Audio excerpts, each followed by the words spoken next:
அந்த அதுக்கு மட்டும்தான் இளைஞர் மட்டும்தானே இளைஞர் மட்டும் வேற கேட்க மாட்டீங்களா? கோவை மாவட்டத்தில் ஒரு கழகத்தின் தூணாக விளங்கிய கடந்த சில நாட்களுக்கு முன்பு இரா மோகன் அவர்கள் மறைவேறினார். அந்த நேரத்தில் நான் அவருக்கு என்னுடைய ஆழ்ந்த இரங்கலை தெரிவித்து செய்தி வெளியிட்டிருக்கிறேன். சாதாரண திராவிட முன்னேற்ற கழகத்தில் ஒரு நகர கழக செயலாளராக இருந்து சட்டமன்ற உறுப்பினராக நாடாளுமன்ற உறுப்பினராக இருந்து பணியாற்றி கழகத்திற்கு பெருமை சேர்த்தவர். அவருடைய மறைவு என்பது கோவை மாவட்டத்துக்கு மட்டுமல்ல திராவிட முன்னேற்ற கழகத்திற்கும் மாபெரும் இழப்பாக அமைந்திருக்கிறது. எனவே அவரை இழந்து பாடி துயரத்தில் இருக்கக்கூடிய அவருடைய குடும்பத்தை சந்தித்து ஆறுதல் சொல்வதற்காக நான் வந்தேன். ஆறுதல் சொல்லிவிட்டு வந்திருக்கிறேன். மீண்டும் அவர் இழந்து பாடக்கூடிய குடும்பத்தாருக்கும் இந்த வட்டாரத்தில் இருக்கக்கூடிய திராவிட முன்னேற்ற கழகத்தினுடைய தோழர்களுக்கு என்னுடைய ஆழ்ந்த இரங்கலை நான் தெரிவித்துக்கிறேன்.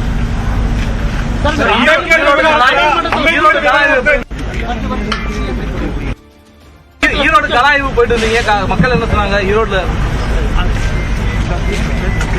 ஈரோடுல நேற்று தினம் கலாய்வு நடத்தினேன்.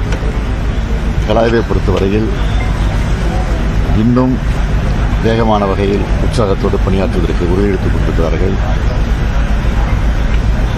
வரக்கூடிய 2026 நாடாளுமன்ற சட்டமன்ற தேர்தலில் 200 என்ற இலக்கை நாங்கள் வைத்திருக்கிறோம்.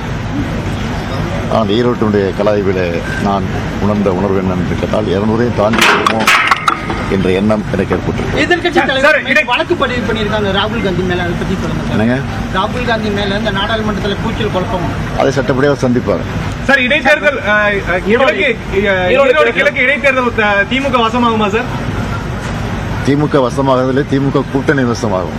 கூட்டணிக்கு அப்படின்னா ஈரோடு அந்த இடைத்தேர்தல் வந்து கூட்டணிக்கு கொடுக்க ஏற்கனவே இந்தியா கூட்டணியில திமுக அங்கம் வைக்கிறது. எனவே இந்தியா கூட்டணியுடைய வசமாகும். மீண்டும் காங்கிரஸ் வாய்ப்பா சார்? மீண்டும் இடைத்தேர்தல் வைக்கப்பட்ட காங்கிரஸ் ஈரோடு கிழக்கு காங்கிரஸுக்கு ஒதுக்கிடுவோமா? அது முறையாக அவருடன் கலந்து பேசி முடிவெடுத்து அறிவிக்கும். பல நேரம் நான் சொல்லியிருக்கேன். அது கொடுமையான ஒரு முடிவு.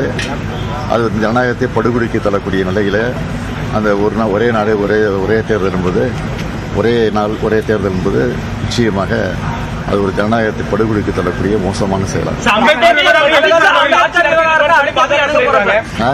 அம்பேத்கர் விவகாரத்தை அடுத்து இந்த மாதிரி அணுக போறோம் சார். தொடர் போராட்டங்கள் போயிட்டு இருக்கு. அடுத்து எந்த மாதிரியான எதிர்ப்பு தெரிவிக்கப்படும் சார்? அதே நேரத்தில் நாங்க அம்பேத்கர் வழியில தான் நாங்க ஆட்சி நடத்துறோம் சொல்லி பாஜக சொல்லி இருக்காங்க. இந்தியா கூட்டணியுடைய கட்சி தலைவரை கலந்து ஆலோசித்து அது குறித்து முடிவெடுத்து அறிவித்தார். நடிகர்கள் அரசியலுக்கு வர்றது எப்படி சார் பாக்குறீங்க?